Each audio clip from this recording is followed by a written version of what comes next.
started to look for Welsh cards myself and couldn't find any, so once I saw some I used to sell them online and I saw that was a good seller to have. Trying to source one locally that I could use in the shop was a bit of a struggle, so I had to go further. But now I've got a lovely couple who supply my cards that I can ring them up, ask them for cards. They will design cards for special occasions. We've just ordered one now for a lady, I shouldn't really say it, but the baby will be born by the time this goes out. A card for a husband, all in Welsh, on the congratulations for the birth of their new daughter, which you don't get, so that's been ordered.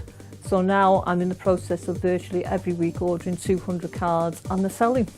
I'm selling out, as you can see now, I've got gaps behind me that I've got to fill in because I'm waiting for the order to come in.